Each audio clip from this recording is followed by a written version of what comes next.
Hey everyone, and welcome to the course. This is Health Economics, Temple University for the fall 2021 semester.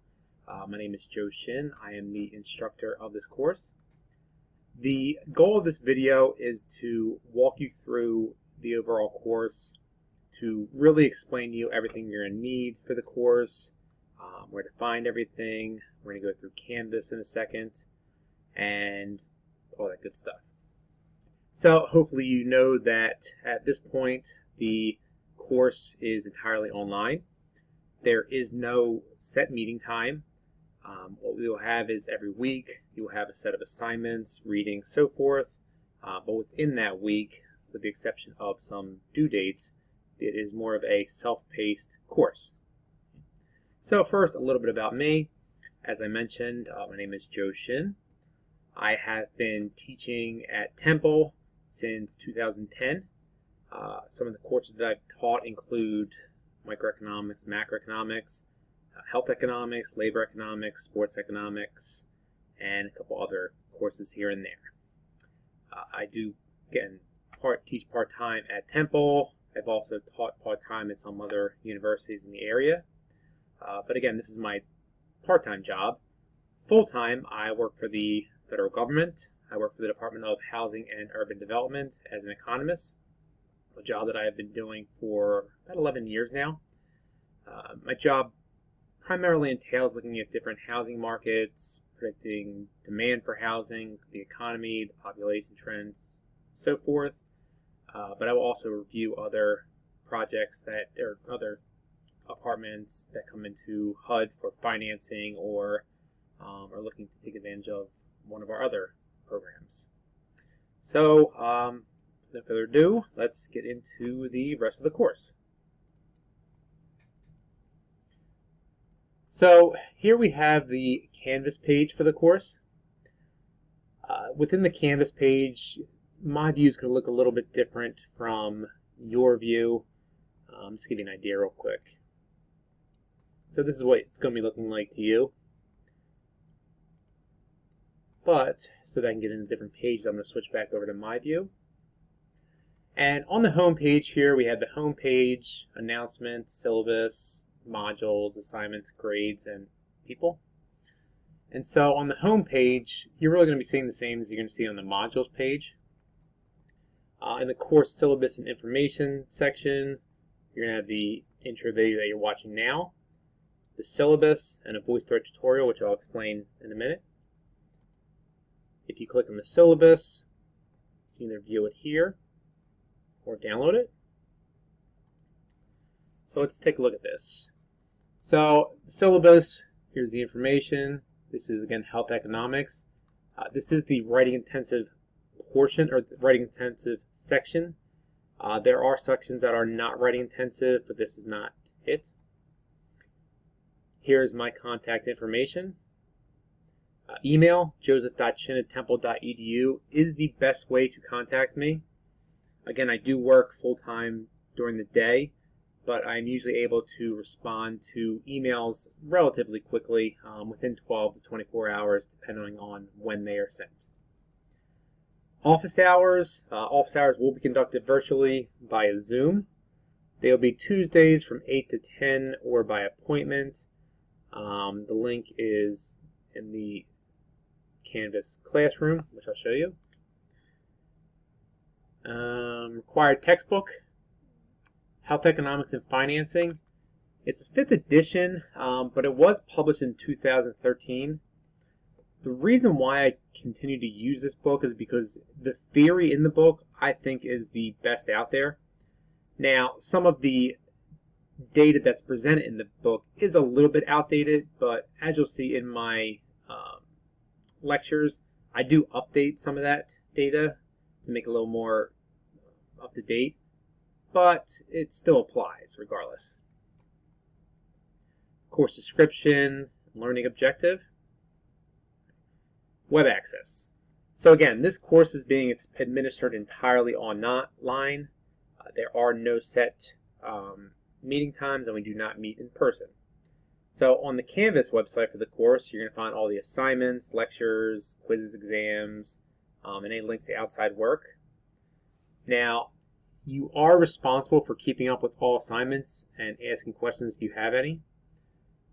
Each week, you're going to have an assigned set of readings, lectures to view, assignments, so forth.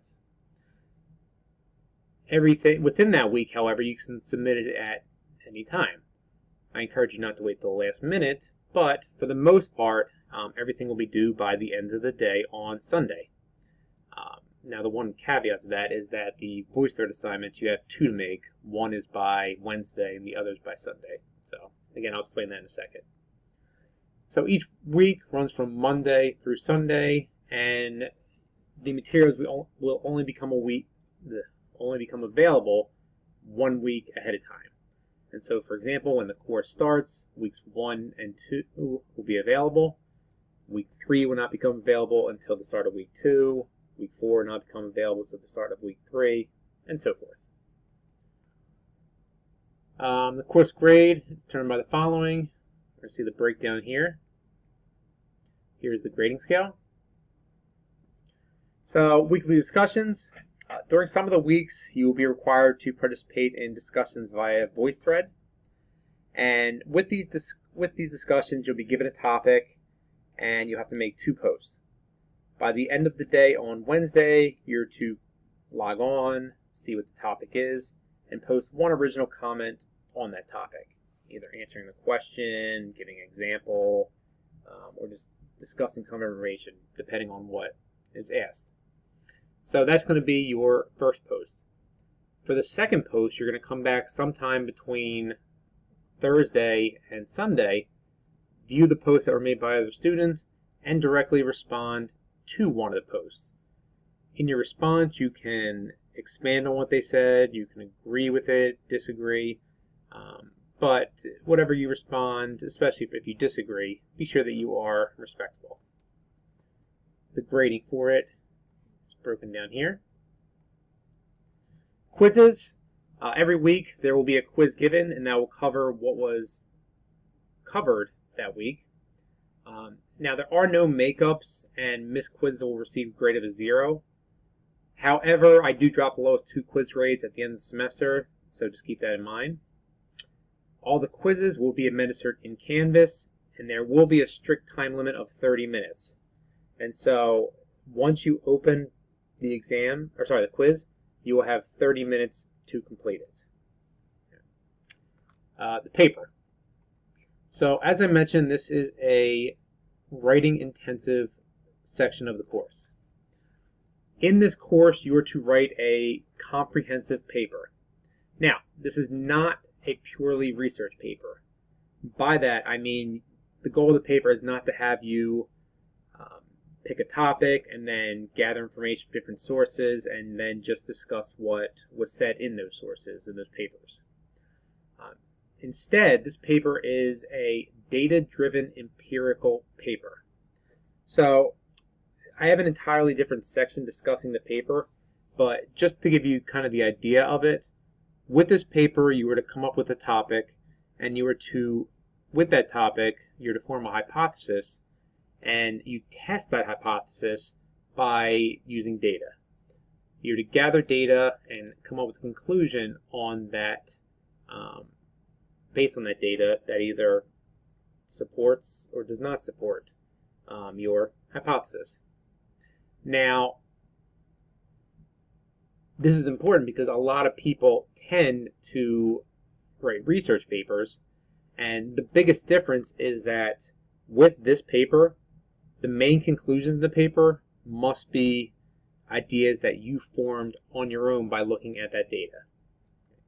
So again, I have another section that discuss that paper, and I'll show you that in a second. But within the paper, there are several components. It's not just the case where the paper is due at the end of the semester and you submit it at that time. With the paper, you have individual assignments during most weeks that lead up to that final draft. So all these must be submitted on time, and with the exception of the final draft, each day that is late, you lose 1 point. And so down here, we have the different items. So you have your hypothesis, your abstract, data description, theoretical background, outline, annotated bibliography, first draft, final draft. With the exception of the final draft, which is 80% of your overall paper grade, you have these different individual assignments and the dates they are due. With those individual assignments, they do help you write your final draft because when you submit them, I give you feedback, and that feedback can help you to write a better final draft, which will help you get a better final grade for the paper. But the other side of that is that 20% of your overall paper grade is these assignments. And so by just doing the assignments, you can get an easy 20% of the grade fully. Missing them, however, can bump you up or down a grade depending on what you do and don't do. So it is really important that you keep up with these, and also make sure you keep up with the feedback that I leave on them. Now, this is pretty important here. I take plagiarism very seriously, and I'm going to be very clear about this. Almost every semester, I catch somebody plagiarizing. Every semester, I tell people that I catch people plagiarizing, and then people still do it. Don't do it. I am very good at identifying plagiarism and showing it. So, if you have any questions about what plagiarism is, I strongly urge you to look at the links here and the description here about what plagiarism is. Don't plagiarize, don't cheat, just don't do it. Exams, there are 2 exams in this course, the midterm exam and the final exam. Both are worth 25% of your grade. The midterm exam is going to be on the first portion of the class. The final exam is going to be cumulative, but with emphasis on the second portion of class. Now, unlike the quizzes, which are multiple choice, the exams are all in essay form. And so with them, you'll be able to open them at any time, view them, and you just have to submit them at the time that they are due. Because this course is a writing intensive course, and I know that the exam or the paper takes up a lot of time and energy, I do make the final exam in this course optional. If you choose to skip the final exam, the grade that you will get for your final exam is whatever you got on your midterm exam minus 10 percentage points. So if you get a 90 on your midterm exam and you want to skip your final, you'll get an 80 for your final exam grade. Here are the exam dates. Disability statement if you need any special accommodations. Here's the information. Statement on academic freedom. And here's the overall course calendar. You have each week you have the chapters that are going to be due. You have the assignments. And to make it a little bit easier to read, I basically highlighted the different types of assignments in different colors. So the VoiceThread discussions are in yellow, the quizzes are green, the paper assignments are in purple, and the exams are in red. Okay. So that's the syllabus. Let's go back here to your home page. So I mentioned that there's a separate section for the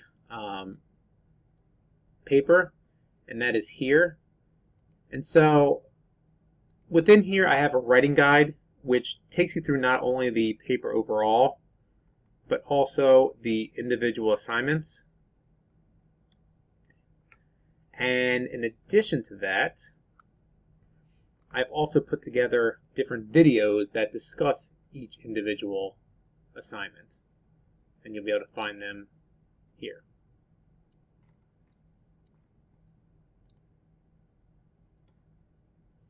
Office hours, here's my link below, the link here with the passcode you're going to need. And then once you get into each week, you're going to have a module. And so within that module, you're going to have the overview and assignments, the lectures, and the assignments that are due. And so if you click on the whatever the week is, You'll see what the learning objectives are for that week, the reading assignments. Also, my lectures are here, which you can read by either viewing it here, or if you click on the title, it will take you to the YouTube page that it is located on. Unfortunately, I'm not getting paid for these advertisements, but you have to sit through them. And in addition to be able to see the assignments here, if you go into the different pages, you'll be able to access them here. So as far as the assignments, as I mentioned, the quizzes, if you click on that, it'll take you to the quiz, and you can do it. The VoiceThread assignments, let me just show you really quick. So when you click on the assignment, it's going to take you to a VoiceThread page. And within there, you're going to see everyone's comments here as they're made. And you can see what the topic is here. So to add, you can either do voice or video. And once you do that, it will come up here. You have the option to save it or delete it. And you can also directly respond to somebody by clicking on, there's like a little respond button on their comment, which you'll see. So that's the VoiceThread assignments. So again, there's the different assignments. Once you get into the paper assignments, you'll have everything here. To submit it, you're going to add a file. Word document is preferred. And then after you submit it, I will review it, give feedback, and then you'll be able to see what my feedback is for it. And there's the different modules. If you go into announcements, all the announcements for the course will be made here. They'll also be emailed to you, so make sure whatever email you have attached here, you do check, because that is how I communicate. Within the syllabus, it gives you an idea of week by week what is due. Just keep in mind though, with the VoiceThread assignments, you have 2 posts. One is due by Wednesday, and the other is by Sunday. The modules, again, is pretty much the same as the home page. The assignments will it's another way to see what all the assignments are, and breaks them down there. And then the grades, as you complete your assignments, you will be able to find your grades within there. Okay. And that's really it. The biggest thing with this course that I really cannot emphasize strongly enough is that if you have any questions, make sure you ask. Again, this is a self-paced course, and because of that, people can tend to fall behind or not understand something and then just not ask and fall further behind. And so it's really important that if you have any questions, just ask. You can email me or reach out during office hours or set up a different time to talk. Just make sure you reach out if you have questions, basically. And with that, that's pretty much everything. Again, if you have any questions, let me know. If not, have a great semester.